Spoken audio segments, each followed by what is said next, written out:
Our second guest speaker for the whakahou session is Ian Horner. The title of this kōrero, 10-year phosphite trials to control kauri dieback.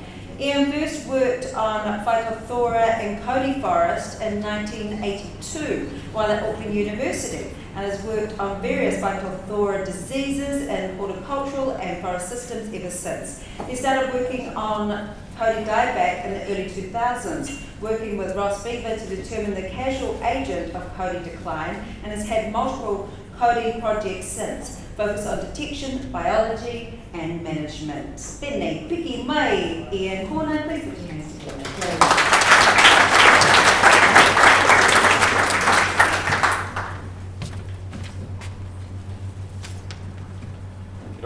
Kia ora koutou. Nā mihi hoki ki ngā mana whenua, tēnā koutou, ki te uihui nā, tēnā koutou, tēnā koutou. Ko tangata terati, aho. Ko Pakia toko iwi, ko Ian toko ingoa, mai ana ho ki rangahau a Marakai, ki Marakai Paui. I've been roped into this talk at the last minute, like the previous speaker. Unfortunately, Shannon Hunter was supposed to present some of her thesis work this week, but she's injured herself and wasn't able to make it today, so I've been roped in instead. Today I am going to talk about phosphite trials that we've been doing over the last few years. Just check I get the right arrow. And after our kōrero yesterday, I have changed my title, so it is now to promote.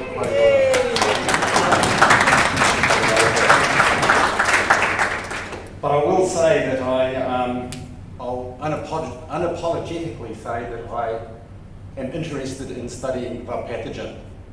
It's an important part of the whole system. It's what's driving the kauri dieback, the disease. And I think it's very important that we get an understanding of the pathogen, the mangana, the agathodicida.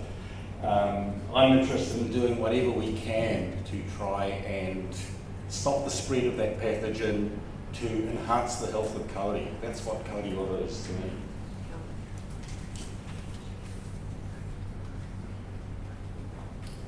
I'm going to start with acknowledgements because I always leave this till the end and I always run out of time.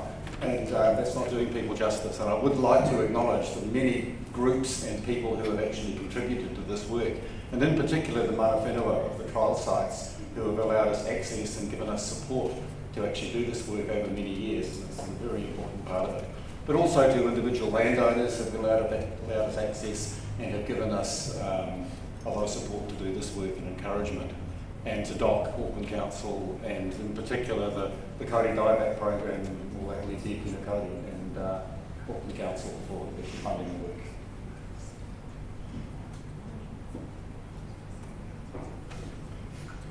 Okay, now we all know that kauri dieback has, the pathogen has been severely impacting our forests for quite a few years now. And once in the forest, phytophthora agathodicida is there to stay. It's not going away. It's a sad truth, although I believe this is the truth, that many of the kauri, if not most of the kauri, are likely to die once agathodicida is present. So we have to do everything we can to stop it spreading to forests and to try and minimise the impact that it is there.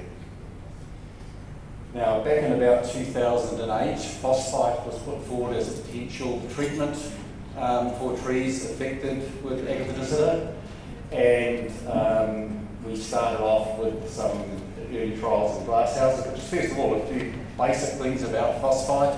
It is a very simple molecule. It's commonly used in agricultural and some native plant systems around the world for controlling phytophthora diseases.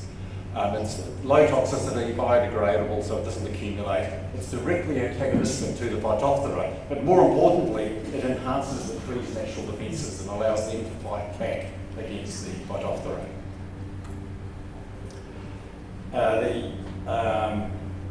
As I say, we started with glasshouse trials. I haven't got time to go into the details of this, but the bottom line was that they were very successful. We had almost 100% survival in trees that were treated with with phosphite, and about almost 100% loss of trees that were not treated.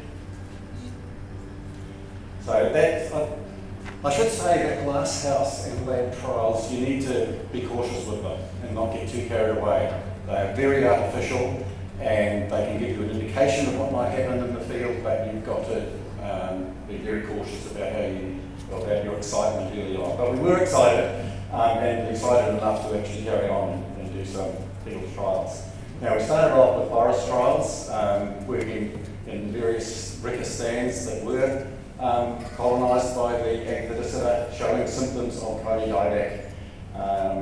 2 sites in the Waitakere Ranges at Huia and Patapu, and 2 in the Mangamugas at Raikia and Omanuta. As I say, these were all showing symptoms of kauri dieback at the start of the work. Now these were treated with various doses of phosphite by trunk injection, moderate and high doses in this early work.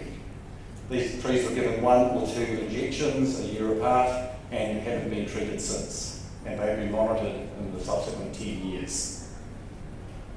Now some of you may have issue with drilling a hole in a tree, and believe me, I did the first time I came to do it. It's not an easy thing to approach a kauri tree with a drill. But the wound that is made is very small. It is about 6 millimetres diameter. The tree responds very quickly and fills the hole. It absorbs the phosphite within a few minutes, usually 5 to 10 minutes when it's injected. It fills the hole with gum. It heals over quite quickly, and after 2 or 3 years, the plug that it has created is expelled and leaves a very small dimple in the tree. Right, so what happened when we did this trial? Here we have an untreated control tree at the Raikia trial site, and you can see over a progression of about 2 years the advance of this lesion from just above ground level to well up the trunk. And looking at the canopy of that tree over a similar time frame, you can see the decline in that tree's health. This is in an untreated control tree. But when we treated with phosphite, the lesions stopped spreading, they started to peel back, and they had healthy bark underneath. And the tree was expelling the pathogen. It was peeling away that diseased bark. This also happens to a certain extent in untreated trees, but quite often the pathogen manages to outflank the tree's defences. But when we treat with the phosphite, it seems to boost those natural defences the tree has and allow it to stay in front of the pathogen and keep on expelling it and stopping it spread within the bark tissue. Here's a tree, again at the Raikia site. This tree's about 10 or 15 metres away from the previous tree that I showed you. This one was injected with phosphite. If you look at the photo on the far left, you can see the tree just before treatment, and you can see a massive active bleeding lesion at the base of that tree. It was the same on the other side of that trunk. We thought this tree was a goner. But it was treated with phosphite, and you can see 5 years later this lesion has dried up and that bark is peeling away. This healing process continued, and after 10 years, which was last year, you can see that old lesion had dried up completely, the bark was peeling back, there was good healthy bark underneath. And if you look at the canopy over that same time frame, it started off not looking too bad, but there was a decline at first as the progression of the disease continued. But by last year, you could see very healthy regrowth in that canopy. This tree was coming back to life. Zooming in at the base of that same tree and peeling away some of that old lesion, you can see the healthy bark underneath at the top of that slide. And in the circled area, if you look closely, and if you look closely, you can actually see healthy young kauri feeder roots growing up underneath that old lesion. And that was a pretty exciting thing to find. Now, just to prove it's not all just photos, I've got a little bit of data, and I'll just whiz through a couple of graphs very quickly. This is showing the lesion advance and activity. Here we have lesion advance over a few years where we actually mapped individual lesions. The first 4 bars, or very short bars, are the various phosphite treatments and how far the lesion advanced. The last tall bar is the untreated control. You can see a huge difference there.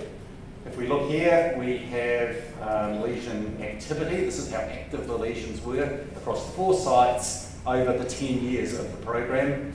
The green zigzag line at the top is the untreated control, and you can see it stayed very high activity levels right through.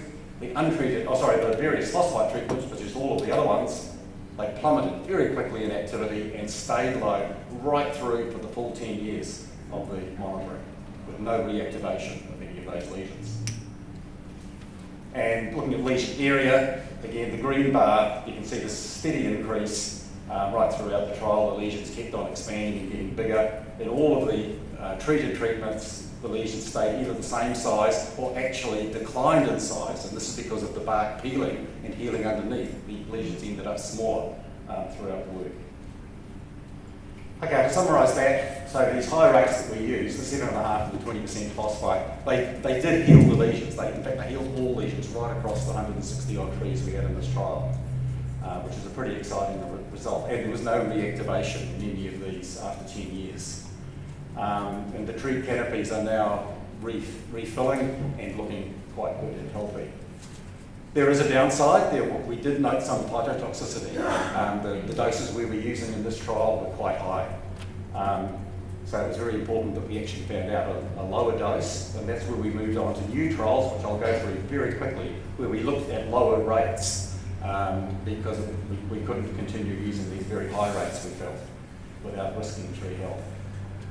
Okay, I'll just have to remark on here.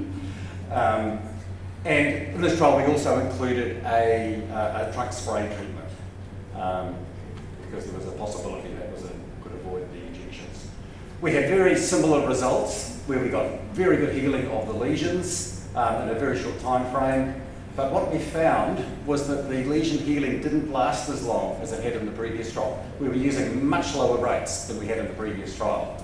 We were getting 3 or 4 years of good healing, but after 5 or 6 years, we were seeing a little bit of reactivation, which would suggest that you need, with these lower doses, to go back in with a second treatment. The trunk spray worked a little bit, but not nearly as well. And if you look at the mortality, it was pretty dramatic. The untreated controls, we lost 42% of the seedlings, the trees over the time frame of the trial, and the injected trees, very few, which is a great result. We also did a large tree trial because we have no idea what doses to use on large trees. We went in very conservatively with a very low dose. It wasn't enough. We got some lesion healing, certainly an improvement over untreated controls, but not good enough to say that we have controlled this. So there's certainly more trial work needed with these large trees to see what doses are required, higher than what we used, but we were very conservative. So that's it. Here's my last slide. I think we can be confident to say that phosphite does suppress agathodicida once it's in a tree. It'll suppress the lesion expansion and growth and activity. It'll prolong the life of diseased trees, and is the real opportunity, if you get it early enough, to actually give those trees a chance to rejuvenate and start growing again. It could give long-term protection depending on the dose, but there'll be a need at some point to go back and retreat, perhaps after 4 or 5 years. And just very quickly, I'll say that this technique is now being used on a large scale. We've got, there've been treatment programs in the Waitakere Ranges and in Coromandel treating thousands of trees using this technique with good results. Starting to see similar sort of things to what we've had in these trials. And we've got the Kauri Rescue Program. I'll put in a little plug for them, who are working with communities and local landowners to try and help treat their trees with a Kauri dieback. So, no, thank you very much.